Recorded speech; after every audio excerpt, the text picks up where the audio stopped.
A sweet old grandmother bribed a cop, blackmailed a pastor, smuggled cigarettes across an international border, and turned her own great-granddaughter into a paid good luck charm. And somehow, none of that is even the craziest part of this story. The craziest part is that it all started with a laundromat, and it ends with a wedding day arrest that the family's most famous member, Sheldon Cooper himself, never finds out about on screen. Not once. Stay until the end, because the way this operation finally collapses involves a baby's forehead, a roulette wheel, and a secret so well hidden that even the smartest kid in the family walks around for years without a clue it exists. If you want more breakdowns like this, where I slow down the moments a show tries to rush past and show you what's actually happening underneath them, hit subscribe right now, because this channel exists for exactly that. Here's what most people get wrong about Meemaw before any of this even starts. She wasn't some innocent grandmother who accidentally stumbled into crime. She'd been circling gambling her whole life. Years before the casino ever existed, she's already playing poker with her grandson,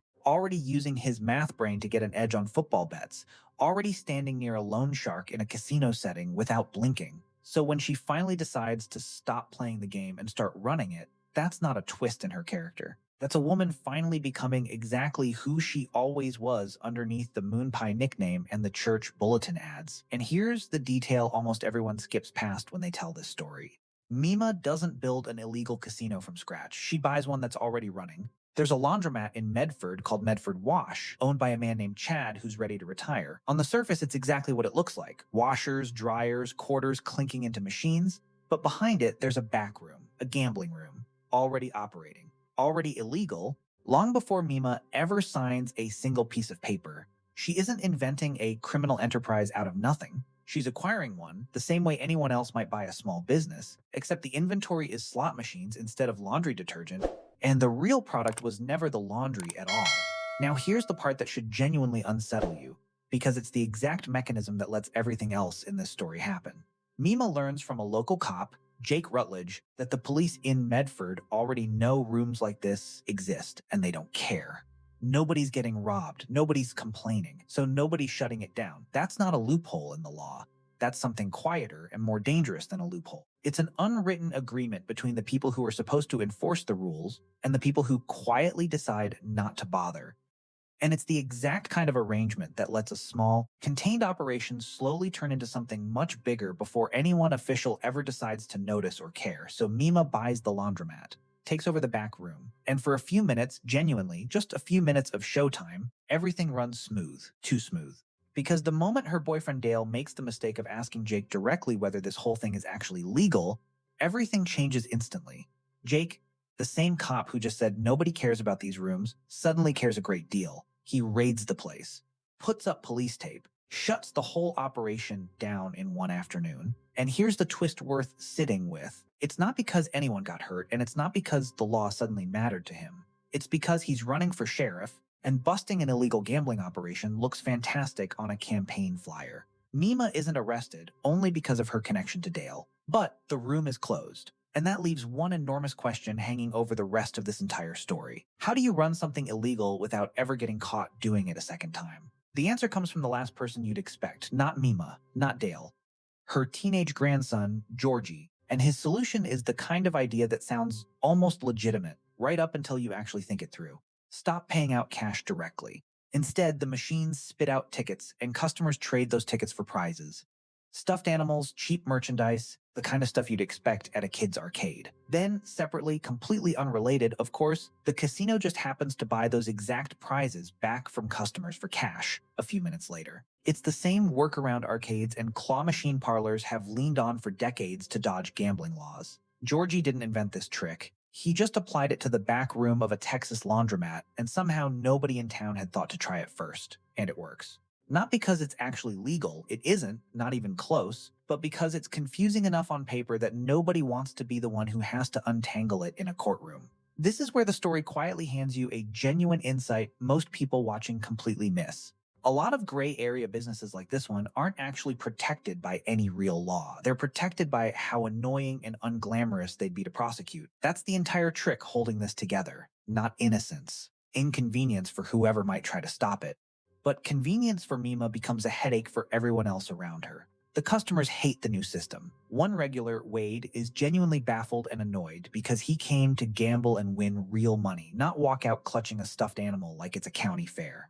And behind the counter, this isn't some slick, well-oiled operation. It's Meemaw and a teenage boy counting quarters and small bills by hand. No books, no accounting software, no security system worth mentioning. Just two family members and a growing pile of loose change, which somehow works well enough to keep the lights on, and well enough to catch Jake's attention all over again.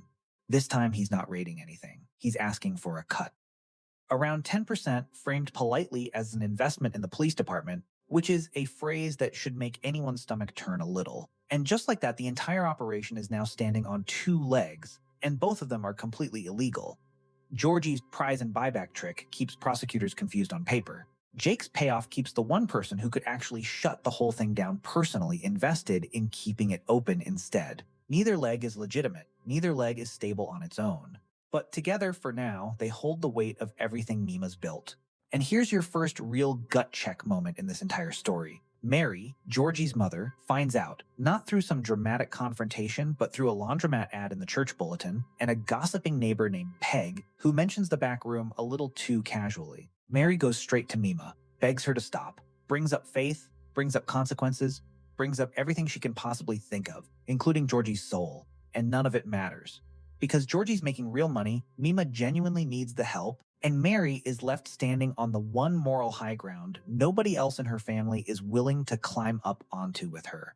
If you've ever watched someone you love ignore every single warning sign because the short-term reward just feels too good to walk away from, this is exactly that dynamic, just wearing a small-town Texas laundromat as its costume. Now here's where the story stops being purely about crime and starts being about something almost anyone who's ever run a small business will instantly recognize: the terrifying gap between actually making money and being able to safely use it. A woman named June, Dale's ex-wife, stumbles onto a flaw in the machines. Unplug one, plug it back in, and it quietly resets to its highest possible payout setting.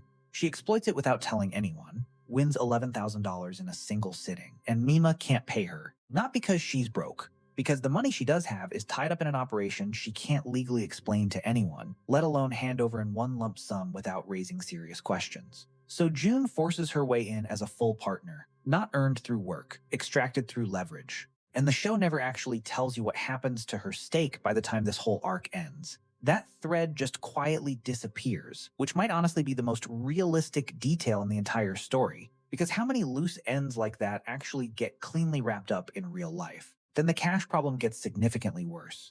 By season 5, Meemaw is sitting on $14,000 in small unmarked bills, and she refuses to put a single cent of it in a bank because she's terrified a deposit that size will trigger a money laundering flag with her name attached to it. Stop and actually sit with that for a second, because it's the whole point of this chapter. This is a business successful enough to generate serious cash, and the cash itself becomes a liability the moment it exists. She can't deposit it, can't invest it, can't explain where a single dollar of it came from if anyone official ever asks the wrong question at the wrong time. She hands $100 each to her grandkids Sheldon and Missy, a small, almost tender gesture buried inside all of this chaos, and the other $13,800 just sits there, in a suitcase, going absolutely nowhere. That's not success. That's a woman quietly trapped by her own profit. Any smart operator, staring down that pile of problems, cuts their losses and walks away while they still can. Meemaw does the exact opposite. She expands, first move, and it's not even gambling this time. She and Georgie start smuggling cigarettes from Mexico to resell at a markup through the laundromat. Same customer base, same building, a completely different flavor of crime layered right on top of the first one. And it goes about as well as you'd expect it to. They get caught at the border with 400 cartons of undeclared cigarettes, 399 over the legal limit, not a small miscalculation, a wildly obvious one. A judge fines them $2,500, and the men in the family have to drive down and bail them out in person. This is barely a month into the next season, and Meemaw already has a border arrest sitting on her record. Most people would treat that as a hard stop sign flashing in bright red. Meemaw treats it as a warm-up lap, because right after that she takes over the video store next door and calls it Video Village. Same exact blueprint. A legitimate business facing the street, illegal poker machines hidden behind the wall. Except now she's doubled her footprint and doubled her exposure to anyone paying attention. To stock the new location, she and Dale drive all the way to Biloxi, Mississippi to buy machines off a vendor named Dennis. And Dennis doesn't just sell the machines and disappear the way he's supposed to. He follows them home, demanding an ongoing cut, essentially trying to become a second Jake, except Dennis isn't a cop with a career to protect. He's an outsider from another state who now knows exactly where this whole operation lives. Meemaw's answer is to slash his tires. Dale punches him, and somehow, unbelievably, that's the end of it. But notice the pattern quietly forming underneath all of this, because it's the actual engine driving this entire story forward. Every single time this operation grows, it doesn't just generate more money, it pulls in one more person who has the power to end it completely. Jake, June, Dennis. And the list is about to get a lot stranger and a lot closer to home. Pastor Jeff and a group from the church launch a public campaign against Video Village over the adult content sitting in the rental store. The one legal, public-facing half of the entire operation, now under attack from the most morally driven people in town. And Meemaw's response isn't to back down quietly. She pulls the rental history of the pastor's own wife and several church elders and threatens to make it public unless he calls off the campaign immediately. Jeff backs down, which means Meemaw just blackmailed a member of the clergy using his own wife's private rental records, purely to protect a video store that exists solely to hide an illegal casino behind it. Around the same time, Georgie's fiancée Mandy figures it out on her own. She notices there's simply too much cash floating around for someone who supposedly just owns a laundromat. And when she finally sees the back room with her own eyes, she doesn't panic the way you'd expect. She calculates instead. She connects the money directly to their daughter's future. Private school, real stability, the kind of life Georgie's honest paycheck alone could never realistically build for their family. And right there, in that quiet moment, the casino stops being Meemaw's side hustle. It becomes the actual financial foundation of an entire young family's future. That's the moment this stops being one grandmother's bad habit and turns into something with real people's futures riding directly on it. By now, the operation is simply too big for two people to run alone. George Sr. and Missy both get pulled in to help.